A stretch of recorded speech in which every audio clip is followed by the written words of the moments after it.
Hello and welcome into the Knicks-Verse. My name is George, and if this is your first time here, or you've been here before but have not subscribed yet, please do so, along with hitting that thumbs up button for me and dropping your comments. Love the comments.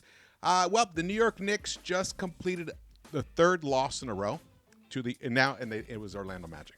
They dropped this game to the Orlando Magic. It was the second game of a back-to-back. They played Miami last night. They lost that game, even though they were right there. But they lost it, but tonight they came out flat in the first half. Were able to recover, make a run. They had a nice third quarter, but the fourth quarter turnovers. Once again, turnovers were the big issue, and lack of defensive intensity on the perimeter. Often Wendell Carter Jr. wide open. Lots of guys, lots of Orlando guys, and this is Orlando. We'll get into it. Let's get to it right now. Here we go. Knicks lost 111-106 to the Orlando Magic in Orlando. A lot of people thought this was kind of like maybe a trap game. It's not. Orlando they have good quality players. They're a quality team. They've been playing well of late since the beginning of the calendar year. They've been, I think, about 500. They've been a 500 team. So they're not someone to be taken lightly. Jalen Brunson did not start. His hand is hurting him. So we'll see how this plays out. So now he's got a bad foot. He's got a bad hand. The dude was desperate for some rest. So he got it. And unfortunately, the guy who took over for him, Emmanuel, quickly came out terrible in the first half, but really turned it up in the second half, and he was a big reason why the Knicks were able to get back into this thing. And the same goes for Quentin Grimes. Quentin Grimes had the first time ever that Quentin Grimes has had two back-to-back 20-plus point games in a row, and he did them back-to-back, literally. Days back-to-back. So shout out to him. That was great to see him do that. He kind of kept us around because this should have been a blowout.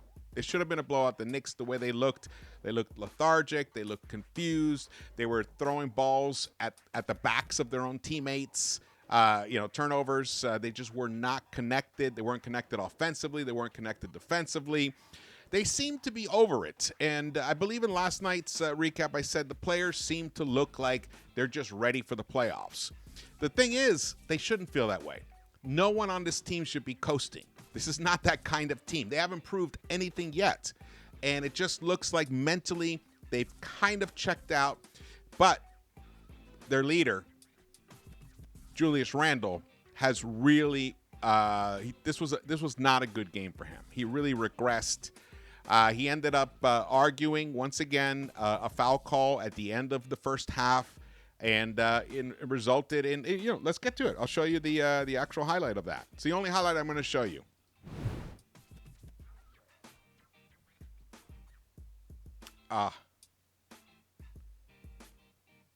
That was the wrong highlight. That's the wrong game. It's this one. And Randle gets knocked and falls to the ground. As the first half comes to an end, Randle has to stop yelling at the officials. He's going to get a technical. His teammates try to keep him away. Leon Wu is a former player, NBA player. And there's a technical foul. It hurt enough for Randle. It's become non-stop recently. Randle getting a man to Quickly, but Quickly's right. Randle has to stop.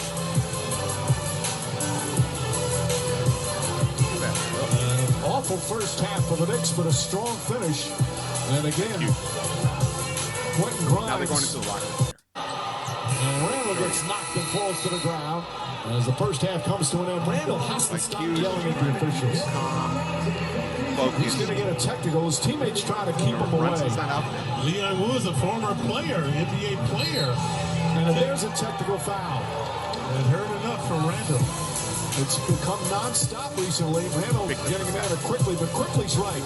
Randle has to stop.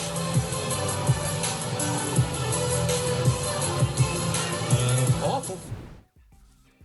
So the team had to go into the locker room and deal with the aftermath of that. Who knows what happened? They came out at first in the third quarter, and they did not look good at first. And I think they let the lead get up to get 8, the Orlando lead. Then they started getting back into it, and they won that quarter, 30-22.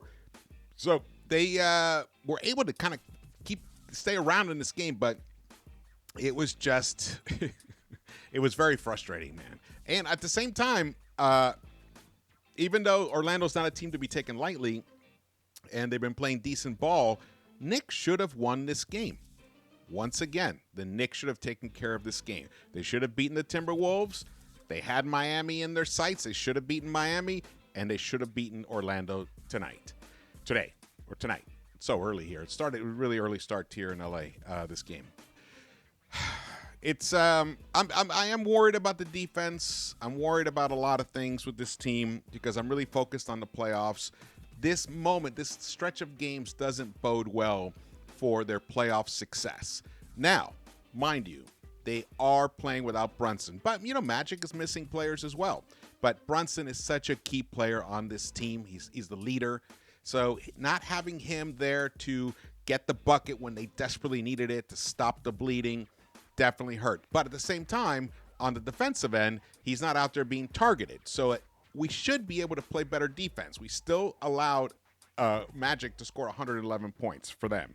So right now, Knicks are now only 9 games over 500, and that's a bummer to say. They are 42-33. It looks like they're not going to catch Cleveland Cavaliers, and I pretty much called it last night as well. So now they're 5 games behind the Cavs, who did manage to beat the Nets. So the one sweet thing is the Nets lost as well. So it looks like the Knicks are, unless there's a total collapse and Brooklyn Brooklyn has to be, because I don't think the Hawks have enough runway left. But Brooklyn catches fire, and they're able to overtake the Knicks and push them out of the playoffs and into the play-in. At this point, it looks like the Knicks are firmly in there. But I think they're just they've been too. They're not focused right now, especially Randle. Remember the whole story about how, here, let's get to this part here. Thanks to Knicks Muse for tweeting this out. Julius Randle, after a technical foul in December, he said, "I can't put my teammates in that situation, and that was selfish of me. I got to be better. Sometimes my emotions get the best of me, but that's just kind of what comes with it." He has 2 technical fouls in the last 4 quarters at the time when they tweeted this out. He's lost focus, and he's tired. He's not quite the Randle that, he lit up the Timberwolves for 57 points, and we still lost that game. So his frustration level is very high right now, and it's blinding him. He should be focusing on finding that peace and that calmness of thought that he had previously in this season, when he has his guru or yogi, whoever it is, on the sidelines talking to him and calming him, and he's got his eyes closed. He's doing some meditation. I don't know if he does that on the road. I'm not sure. They never show that on the road, but we know he does it at the Garden. He needs to really focus on it because as we know that Brunson is instrumental in this team being a winner. That's a fact. But in my opinion, Randle is the most important player on the Knicks to be able to get further than the first round this year. He's the key. If he plays like all NBA Randle and keeps his cool, keeps his shit together, we know Brunson's going to give us production, varying levels of it depending on his health, depending on his matchup. But he's going to give us production. He's not going to commit foolish turnovers. So, and then someone else, or at least 2 other guys from the rest of the squad is going to give you some really good production. But none of that matters unless Randle plays the way he's supposed to play. If Brunson plays great and Randle doesn't, we don't get past the first round. If Randle plays great and Brunson doesn't, we can still get past the first round because for Brunson not playing great, he's still productive. He's still pretty efficient. That just means he's not scoring 38 points on, 55% shooting, but he's still giving you 21 points, decent efficiency. He's finding his teammates. He's creating turnovers. He's keeping them focused, keeping the offense connected. That's what Brunson gives you. So a good, like a B level game from Brunson and an A level game from Randle can still get us past the Cavs, but not the other way around. Randle plays B level and Brunson plays A level. In my opinion, I still think we lose. So this is why it's so important for these games now for Randle to recompose himself. And luckily, I guess it's because of March Madness and they're playing games in the Garden. I believe they're playing games in the Garden. I could be totally wrong about that. But the Knicks are not going to play at all. They're until Monday. So they're going to have some time off, another 3 days in between to center themselves, to do some healing. Because this is a tough stretch. It's hard to stay focused when you have had some success. They had some regular season success. And I think they were just ready for the playoffs to start, which is ridiculous. But the positive things are Quentin Grimes, very positive. But a very negative thing was RJ Barrett. But this was also incredibly negative. New York Basketball tweeted this out, who also, I picked up that video of Randle arguing with the refs and with IQ from New York Basketball. Great Twitter account. You guys should definitely follow it. It's excellent for fans. The Orlando Magic are the worst three-point shooting team in the NBA since the All-Star break. They shot 7 of 8 from the three in the fourth quarter against the Knicks. Of course, they shot 7 of 8 against us. They miss 1 of those, this game is totally different.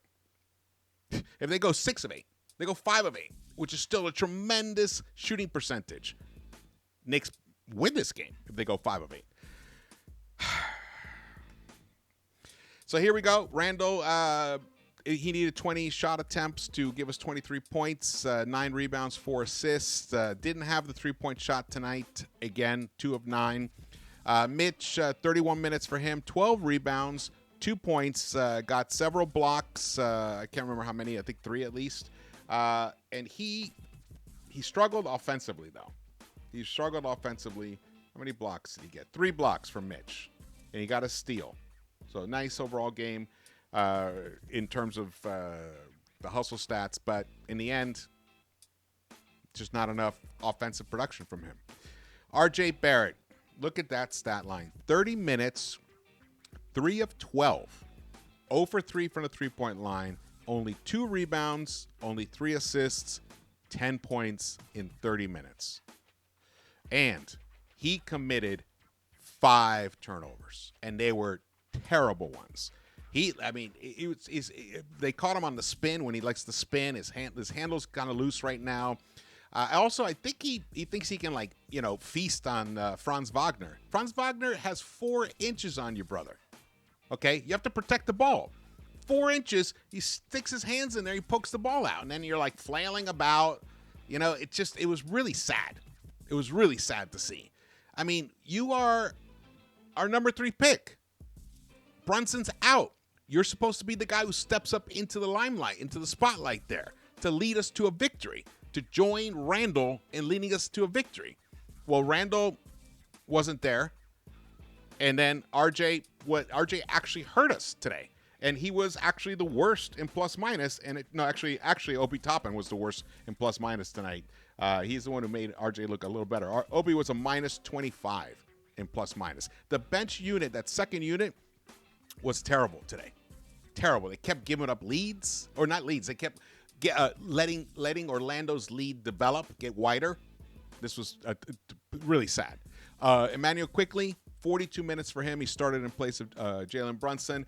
Got off to a terrible start in the game. I think he started off 1 for 8 again. He was 1 for 8 last night. I think he started off 1 for 8. So he was able to recapture some of that Emmanuel Quickley magic that he has to finish with 25 points. Went to the free throw line several times. Not 10 times. He hit connected on 9 of them, so that was excellent for him. 5 rebounds, 6 assists. He had 25. Oh no, that's Grimes we're talking about. 5 rebounds for Quickley, 7 assists for 25 points. And look at his backcourt mate, Quentin Grimes, 38 minutes, 10 of 18, 5 of 10 from behind the arc. 5 rebounds for him, 6 assists on 25 points. Excellent game for him. He did end up playing 38 minutes, but there was a long stretch there where he wasn't on the court and the Knicks were struggling. So again, Thibs' rotations are off. It's like when there's something changes in his if a player is not available, he doesn't quite know exactly which levers to pull and how to pivot. Like, for example, Deuce didn't play at all in the second half. He played 6 minutes in the first half, was 1 of 3, got 1 assist, 1 steal. He only got 3 points. He was a minus 12, but everybody was terrible in the first half. All right, but Deuce doesn't get any burn at all in the second half. Don't understand that. Don't get it. Isaiah Hartenstein had a nice bounce-back game. He did not play well against the Miami Heat, and he finished with 6 points, made all 3 of his buckets, 4 rebounds, 3 assists, and he got 2 blocks, Isaiah Hartenstein. Josh Hart, another minus game in the plus-minus for him. He was a minus 10, delivered 7 points, but he only shot 3 of 7, 1 of 3 from behind the arc, did get 5 rebounds, only 2 assists. Not a good game for him as well. Oh, man. You can see the theme here. You hear the plus minuses. Julius was a plus 20. So despite his antics and his ineffectual first half, he still was a positive force in terms of the team in the second half when he was on the court. In fact, the Knicks outscored the Orlando Magic. The Knicks scored 61 points in the second half. They outscored them 61-58 in the second half. So that we still allowed 58 points to the Orlando Magic. We allowed the Orlando Magic to light us up for 36 in the fourth quarter. Usually fourth quarters are tight. You know, you see scores of like 19-21 or, 24-25, like in that area, not 31-36. Man, that was pretty hurt. That hurt a lot. Let's get to the next thing here. Look and see. Obi Toppin, minus 25. Obi Toppin, man. We need more from you, brother. We need more from everybody here. Orlando Magic, Paolo Banchero was the leading scorer, 21 points, 7 of 17 for him, 2 of 4 from behind the arc, 6 boards, 4 assists. Franz Wagner, 7 of 12, 16 points. Look at that efficiency. Only did attempt 1 3-point shot. Wendell Carter Jr., those 2 3-pointers that he hit really hurt us, especially the late one in that, I believe it was the fourth quarter. He finished with 16 points. Markelle Fultz finished with 10. Gary Harris, 9. Mo Wagner, 11 points, Franz's brother. But look at Anthony. Look at him. Oh, man, 6 of 13, 18 points. He hurt us. 6 rebounds. Only 1 dime for him in his 26 minutes. Here are the team stats. When you look at them here, obviously the shooting percentages for the 3-point line are, they're pretty off. Orlando shot 40.6%, 13 of 32. We hit 1 less 3-point shot, but we needed 40 attempts, shot only 30%. We got to the free throw line 26 times. That was nice. We were in the first half, we were missing our free throws, but we got it together in the second half. Shot 70, almost 77%. But Orlando hit 85, almost 86% of theirs. So we were only a plus 2 points in the free throws, even though we went to the free throw stripe 5 more times. And we took 8 more 3-point shots, but we made 1 less. So we were a minus 3 in that. So there's a minus 1. And then they attempted 3 more additional field goals than we did. So that's the story right there. Turnovers, Knicks, even though we did commit some ill-timed turnovers there, we only ended up with committing 13 overall. Assists, 26-25. We did well in the stocks, but it was pretty even right there. You can see, pretty even. 9 blocks for us, 7 for them. And both teams had 8 steals apiece. Fast break points, Knicks won that battle 20-15. Points in the paint, we lost that one 48-50, but it was pretty close. And the largest lead that the Magic had was 19, and the Knicks had at one time a 4-point lead. So, question is, are you worried about the Knicks right now? The Knicks in the playoffs. Are you worried? Are you worried that they might even miss the playoffs? It's legitimate to be worried based upon what we've seen in the past 3 games. But again, if Brunson, with this extra time off, because he didn't play today, and he gets an additional 3 days off, hopefully they'll examine that hand and it's just some minor achiness or whatever, and he can be out there ready to play against the Houston Rockets on Monday. And then, because then we have on Wednesday, we have the Heat, and then I think the following Friday, we have the Cleveland Cavaliers, which will be the biggest final game of the season. It's not the final game of the final games remaining. That, in my opinion, is the biggest game. Obviously, it's a preview of it could be a preview of the first round matchup and the final game between the two of them. And it would be nice if the Knicks could win that game. I believe they would end up with a sweep of the Cavs for the season sweep. So that would be really sweet for them to do.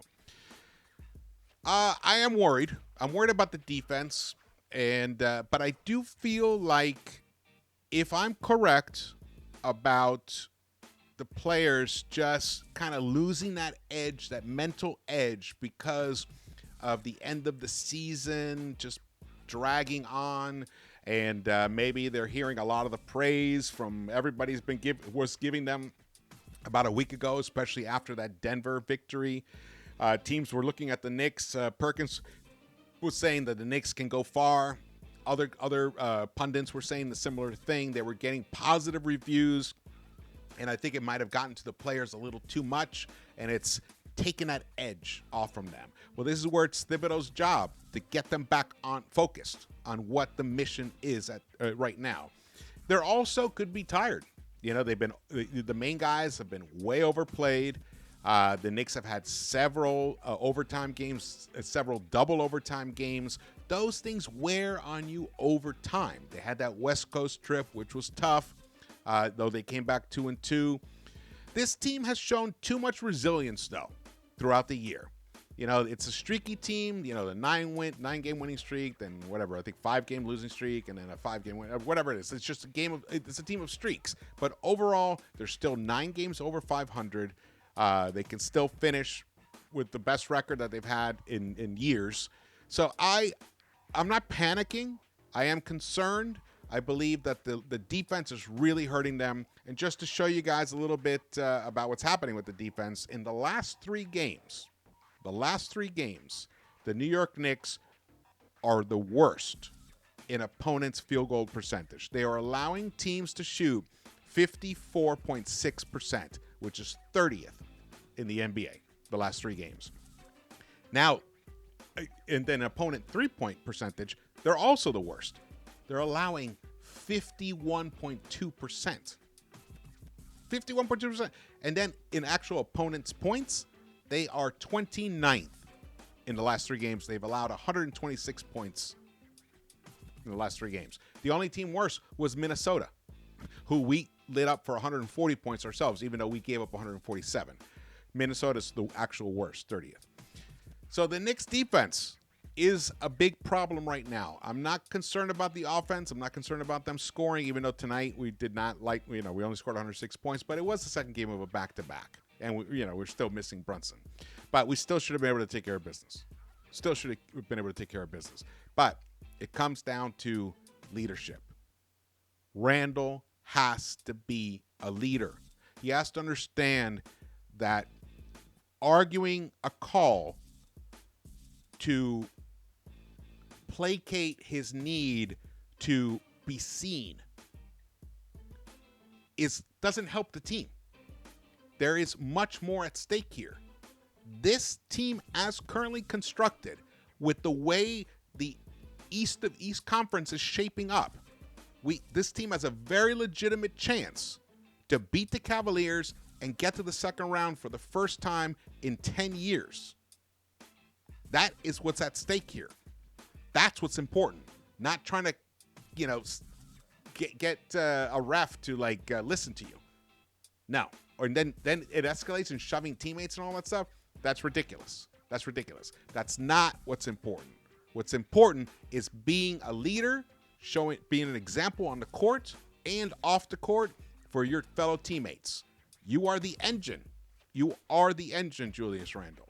This team goes nowhere without you playing your A game on the court, mentally, and of course off the court. You have to play your A game. All right, thank you so much for watching this. I will be putting out some videos in between the next couple of games, so stay tuned for that. Again, subscribe, turn on the notification bell so you're alerted, hit the thumbs up, and drop your comments. Love the comments, and I will see you around the Knicks-Verse.